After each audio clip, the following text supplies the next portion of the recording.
you go talk to Commander Baron. I've had enough excitement for one day.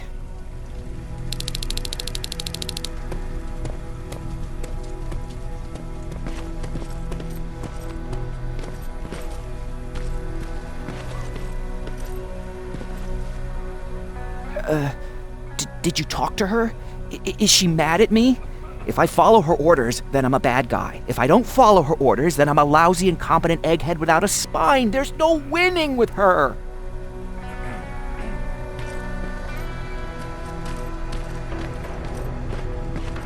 Lay still. Don't move. Thanks for getting us out of there, Sergeant.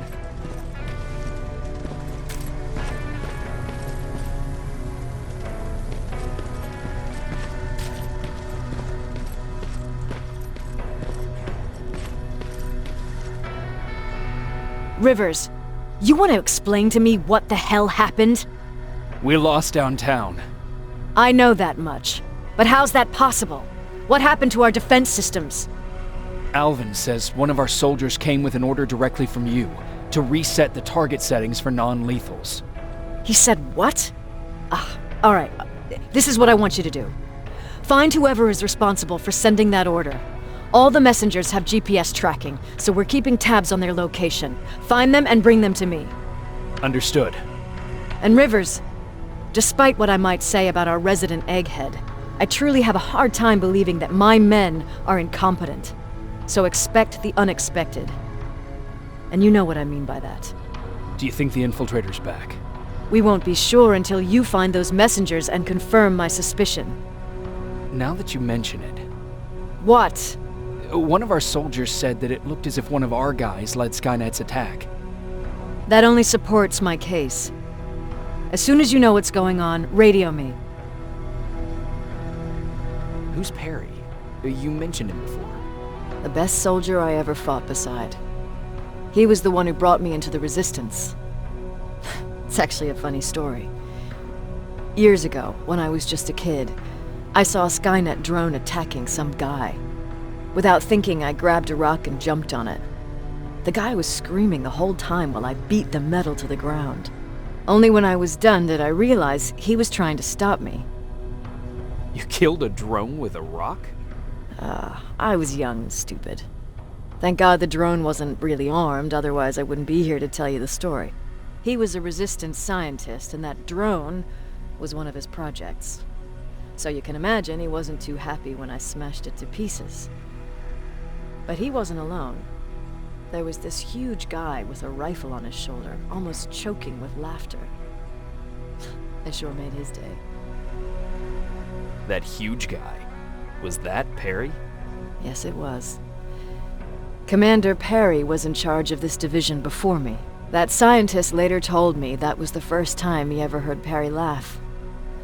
Somehow, Perry and I connected. He taught me how to channel my anger and get it under control. He introduced me to Connor, and that's how I got to the 132nd. Whatever happened to the scientist? He was always doing his experiments, trying to outsmart Skynet. One day he fucked up, and because of that, he's no longer with us. I'd never thought I'd be reminiscing about the day I met them. This may come as a surprise to you, but it was the first metal I ever destroyed. Sounds like you were late in joining the Destroy Skynet campaign. Before that, it was people, not machines. But that's a different story. You want me to break radio silence? They have a head start on us. At this point, we can't afford to lose any time.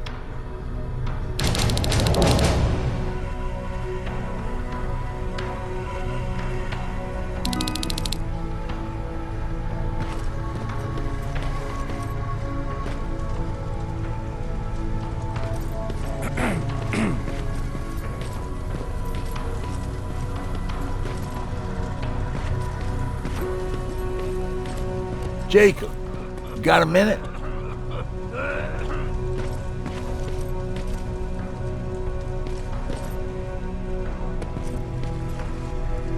What's up? I know you're busy, but I found something. Something I think you'll like. A tape from back in the day.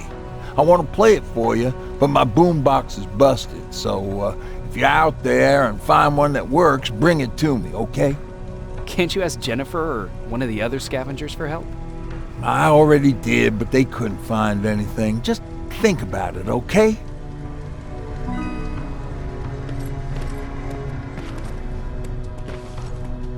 Jacob, How are the wounded doing? the few that came back, they're doing fine. We patched them up, and at this point we're just sitting and waiting. What's in your mind? Ever since you asked me about Peter, I can't stop thinking about him. Like a teenage girl. That's your fault, young man. Have you tried looking for him? I've looked for him for a while. I went to the place where we said we'd meet if we ever got separated. But he wasn't there. Maybe it's stupid. Maybe I should stop thinking about him. He's probably dead by now. God knows he can't take care of himself. Do you want to find him? Sometimes I think I should drop everything and go. I would get an earful from Baron, but she's nothing I can't handle. Anyway, what I didn't tell you before is that during Judgment Day, I lost a child. Our child. I don't know if it would have happened anyway, but I like to blame the machines for that. I think that Peter felt with Taylor we were given a second chance. God, he's still out there waiting for me, isn't he? Probably sitting in his rocking chair back in our house in Hollywood Hills. Oh, where the hell are you, Peter?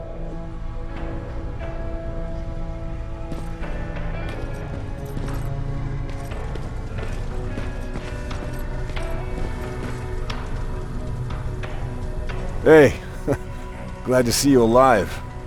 And thanks for sticking your neck out for us. I wanted to tell you that, just in case.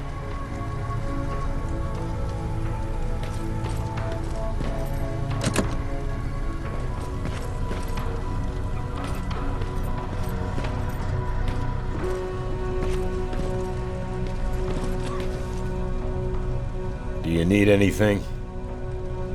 Can I see your hardware?